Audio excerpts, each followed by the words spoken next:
जावई येथील बदलापूरच्या शाळेमधल्या घडलेल्या दोन चिमुकल्यांवर अत्याचाराची घटना आपण 2 दिवसापासून जे वृत्तपत्राच्या माध्यमातून प्रसार माध्यमातून आपण बघतोय। परंतु आज हिंगोली मधल्याच एका शाळेमध्ये जे मी आता आपण बघू शकताय की माझ्या पाठीमागे जे विद्यालय आहे त्या विद्यालयातल्या विद्यार्थिनी सोबत काही अपप्रकार काल घडल्याचा प्रकार आहे।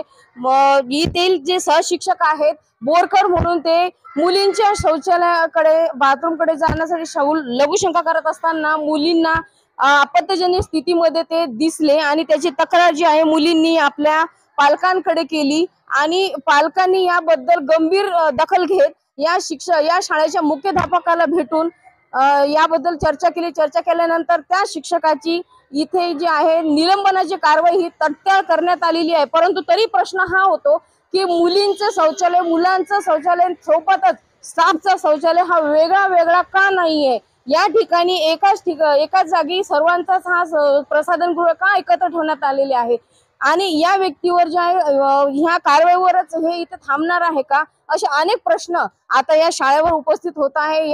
ही शाळा व्यवस्थापन या बाबीला गंभीरतेने घेणार आहे का? या शाळेमध्ये आपण जसं बघू शकता अनेक चिमुकल्या विद्यार्थिनी या शाळेमध्ये शिकतात। हा जो प्रकार कालचा घडलेला आहे कुठं ना कुठं बदलापूरची पुनरावृत्ती होऊ नये बस याच गोष्टीची भीती आहे आई वडिलांच्या मनामध्ये आणि यापुढे काय पुढची निर्णय घेणार आहे हे सुद्धा बघणं महत्त्वाचं आहे। मी मराठीसाठी हिंगोली जिल्हा प्रतिनिधी पल्लवी अटल। काल काय जे काही प्रकरण घडलं त्याच्या अनुषंगाने आज प्राथमिक चौकशीसाठी मी आलोय। प्राथमिक चौकशी आम्ही केलेली आहे। त्या अनुषंगाने शाळेमध्ये सीसीटीव्ही कॅमेरे बसवण्यात आलेले आहेत। शाळेमध्ये सखी सावित्री समिती स्थापन करण्यात आली आहे। विद्यार्थी सुरक्षा समिती स्थापन केली आहे।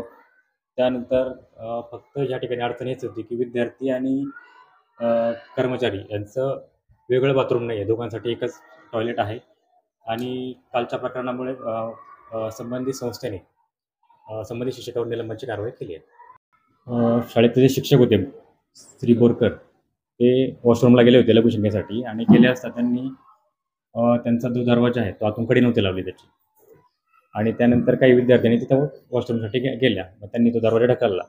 त्यानंतर ते सर बाहेर आले। त्यानंतर विद्यार्थ्यांनी मुख्याध्यापकांना तक्रार केली त्यांच्या अनुषंगाने आणि त्यानंतर विद्यार्थ्यांशी ज्या प्रकारे विद्यार्थ्यांशी जे सर त्यांनी थोडं गैरवर्तन म्हणजे उद्धट भाषेत बोलले त्या अनुषंगाने विद्यार्थ्यांची तक्रार आणि पालकांच्या तक्रारच्या अनुषंगाने संस्थेने त्यांना निलंबित केलं।